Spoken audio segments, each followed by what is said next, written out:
Whaftai lava, laua fionga I le funga whetalai.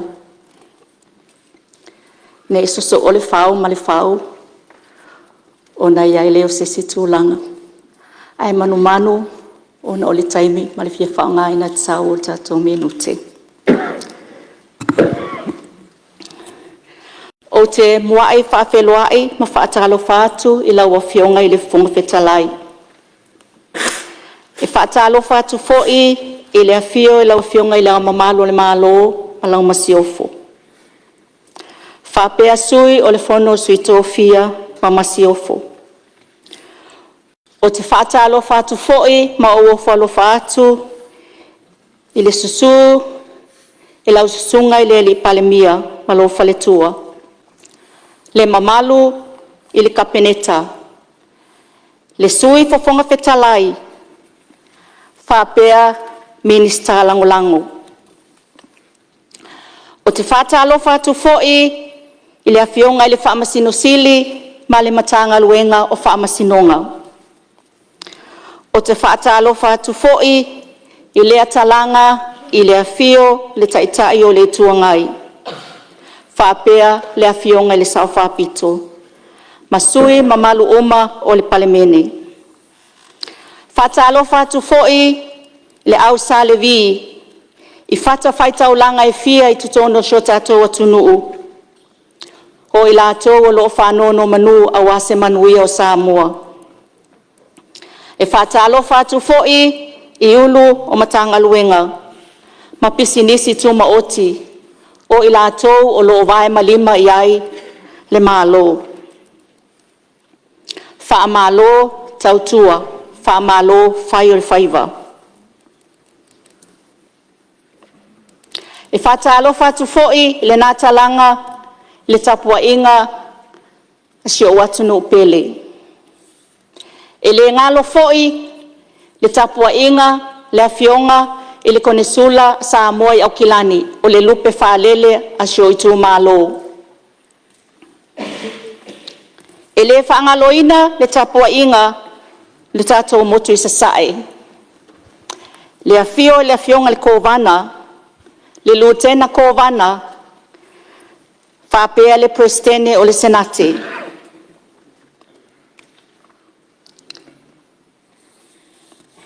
O le afio lavalea ma le mamalu le paia I atu tuila mamanua. Le afio sua ma vai whanua, fofo mai tūlangi, sa o le masale au mua, ma le lau niu na sae lua. Tamal manua tele, ma tō o le whaleula. Ai o te le ia saina le tai na ma ofitia le vai na momo'o ia le tausala. O te mua na o whapoipoi la au tūwanu, e peo le tala e whai le ainga sa tuala, ia le malu, ma le mamea, ma lo la whala na tō esea. Ua outu nei le to'o e maniti tino I fisanga, e peo le tala e whai le ainga pa I o salvahalasi. A ua whapopo nei a o ni aso ua, a o ni aso matango fie, whape nei ua le tuua. A o lea walo maloma le taisua, a ua o fo il tai o tūmua, a ua tala mai le langi le alofa o le atua, ua whaalia fo I le vani monimo ngaluenga mamana o na au. O lea wa tatou wheloa I ai nei luma o nuu, ai le o tu o nuu, I le nei aso, le tae au totoa ma le manino, I le anga le lei, ma le alofa o le tapa au sili le langi. Ai ta oto ia, whaafue lave lave, o le vau sao o tō pa ia mo tō mamalu, e le ngā whatau li maina, I so o vai vai. Ai tau ina otu I tui whaalangi malo fie, I le pa ia mawalunga, I tama mau lato ainga mau lato tama. E whatu lo foi, a wale usonga tu mua mapule, I tu au ma la taua, ainga I le tai ma le vao fonuti. E whātulo fo'i I le pa ia le tapo inga mamalu I Samoa nei, ma so se tafa o le nei lalolangi. Tulou na lava. Ai whapito au ngafa se whamatalanga I le tapo inga asi o tu malo o sa whatatasi.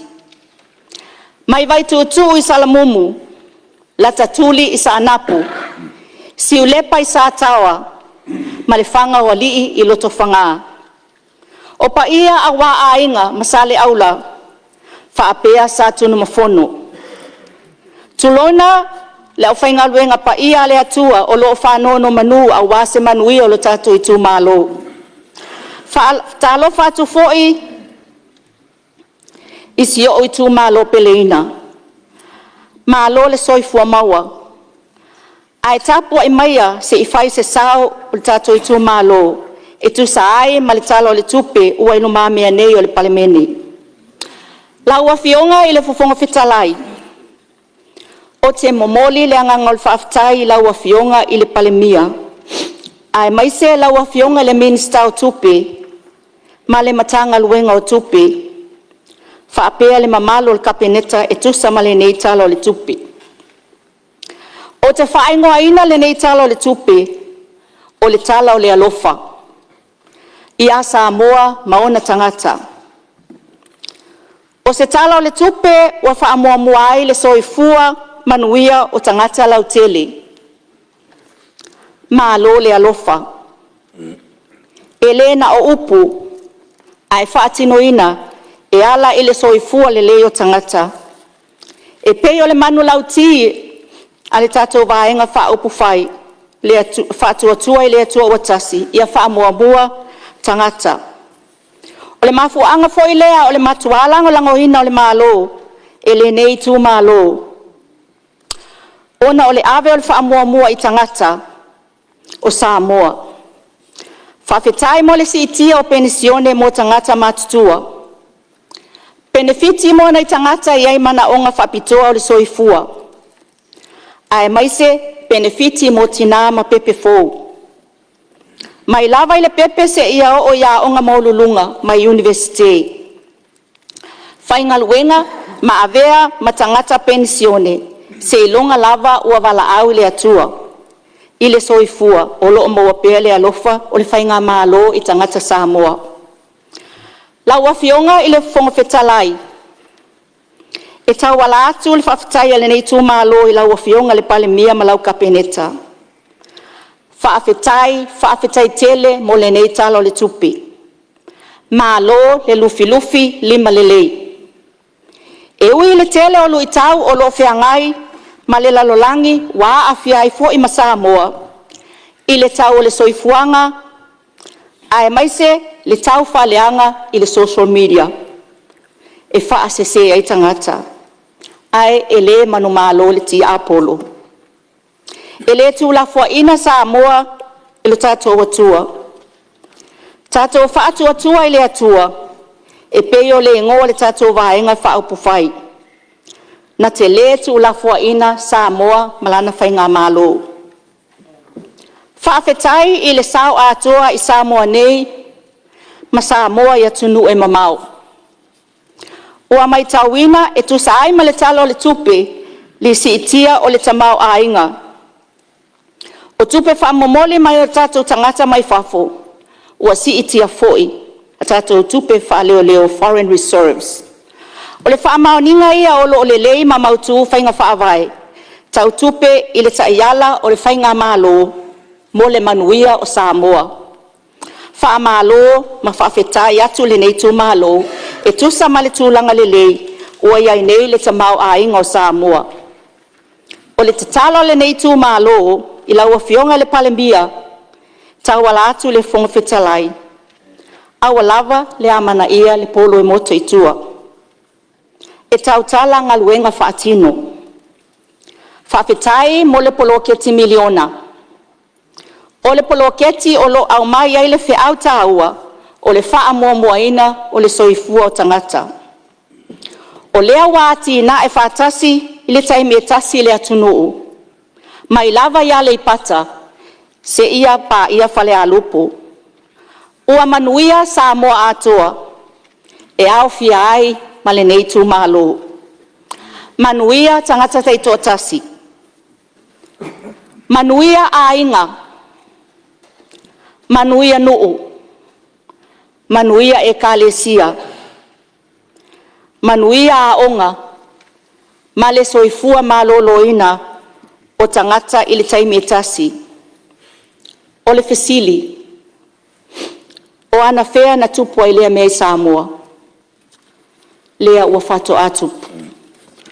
O se amatanga fou, e pei o na iai le paia inga le nei. Samoa e, whapea fo isi o i tū mālo. Tātou tutu whaatasi ma le mālo. E pei o le manu lauti o le onos ful whātau sanga o le tūto atasi. Samoa ua tasi, mo se amatanga fou. O le tātou ngā lulue, ma le so o tau au ma le whainga mālo, e manu iai Samoa, ma ona tangata. Awane i tātou wale tu uli maina, ai wha mālo le ngā lulue. Ai o le whale mai o si o i tū mālo i sa anapu. Ua lewa o na fuafua, mai le tele o paia inga ua mawai. O iai le whai unga le mālo o mōlo na toi whaleleia. E tu sa ai mā o sa ili ilinga. O loo iai pea se whale tonu o na o tūlanga i le whanua i sa anapu. Ai tuai ai o na whausia le whale mai fou. E tatalo atuai i la wafionga le minista. A whai o le mafua anga lea ua tuai ai o na whausia le whale mai fou o lo i tū mālo. O le whanua i sa anapu. E tatalo atuai i la wafionga le minista. O lo ua iai nei le whanua i sa taua mo le whausia ina o le whanmaa. Fionga te whono, no fionga te whomfitalai. Ia, le fo le fai se malolonga lo fo sus fono lo sao no se tu atu la no minister so fo malolonga. Fala ve atu lo alo le sao le a fionga ya tu fono o le tulanga e winga ile falma i safata. Le pel family no atu ono lo tapu ai mai foi le tu malo. Ua mai a ona pasia ia le no fuanga lo la faita tu falma i sana. Ma ua ioina fo i mai le whamsinonga le whanua. Ma ua tu atoa mai e lisi ina le tātou mtanga luenga so i fo maloloina. Paua o lea, ona ia inga ia ila tolo mai tupe mai le World Bank, o la tu sa tu sia le ata. Ia mo le ata su family ona le tau le ata. Pe a whaatino le whanma. E leo o atu yeise te leo le tupe na whaanganga mo le whanmai. O lo tatu i tu malo. E 2 miliona le tupe la iai. Ma o lea la ua maea, lea la tu ina atu fo i le whatautainga. E se tasi e mwhaintu si le ata ma whau le whalmai. O na whaatino lea. Ai talo atu i le afionga le sui malo sa whata, e masifo le tatu i tu malo. Whaatai le talo, toia o seanga. O na whaatino lea le tatu whalmai.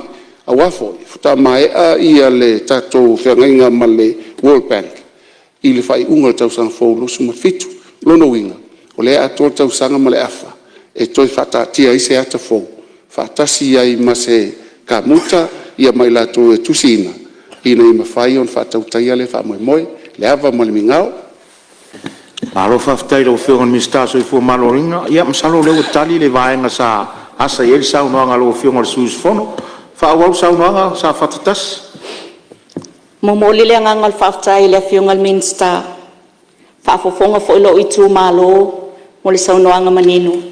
Whaftai tele le angal lei. Lona lua. Laua fionga le minsta o le sio manga. Laua fionga i le ngō matua, ia ali.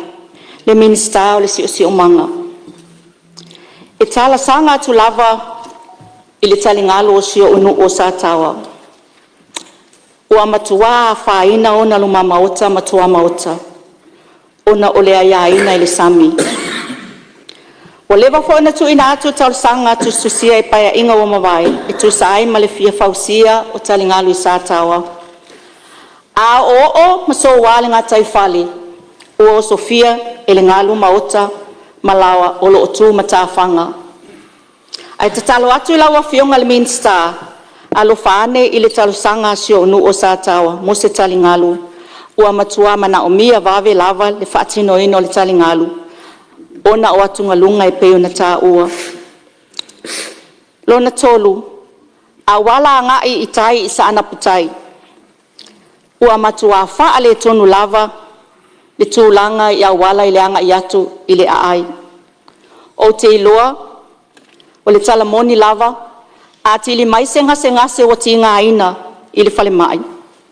Ia, e o mai uta le main road ua maliu i le maloso le leanga o le awala.